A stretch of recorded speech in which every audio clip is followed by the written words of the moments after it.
आपण बऱ्याचदा आपल्या मुलांना बाहेरचं सॅरलॅक खायला देतो आणि आपल्याला माहीतही नसतं ते कसं बनवलेलं आहे. त्यामध्ये काय घातलेलं आहे, बाळाला ते पचेल का, बाळाला काही त्रास तर नाही ना होणार, ही काळजी आईला असतेच. त्यामुळे मी घरी सॅरलॅक बनवते. ह्या सॅरलॅकमध्ये मी डाळी आणि धान्यांचा वापर केलेला आहे. त्यामुळे बाळाला हेल्दी पौष्टिक आहार मिळतो. जर तुमचं बाळ 7 ते 8 महिन्याचं कंप्लीट झालेलं असेल आणि तुम्ही जर वरचं फूड स्टार्ट केलेलं आहे, बाळाला दात नसल्यामुळे बाळाला खायला काय द्यायचं, ज्यामुळे बाळाची तब्येत चांगली राहील, हा प्रश्न प्रत्येक आईला पडतोच. तेव्हा तुम्ही हे घरी बनवलेलं सॅरलॅक बाळाला देऊ शकता. चला तर मग रेसिपीला सुरुवात करूया.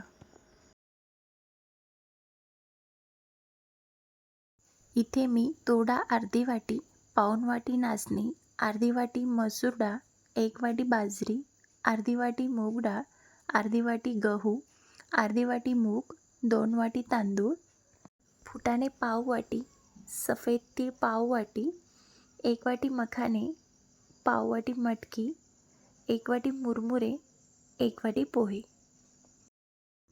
अर्धा चमचा ओवा, 1 चमचा जिरं, 1 चमचा बडीशेप, 50 ग्रॅम अक्रोड, 50 ग्रॅम बदाम, 30 ग्रॅम पिस्ता, 50 ग्रॅम काजू. इथे मी सर्व डाळी, कडधान्य एक एक करून चांगल्या धुवून घेतले आहे. ज्यामध्ये तूर डाळ, मसूर डाळ, तांदूळ, मूग, बाजरी, गहू आणि त्यानंतर 6 ते 7 तास चांगलं सुकवून घेतलेलं आहे. नाचणी मी आधीच धुवून सुकवून घेतली आहे, त्यामुळे मी आत्ता नाही धुते, डायरेक्ट ती वापरत आहे. आता हे सर्व मी एक एक करून चांगलं भाजून घेते.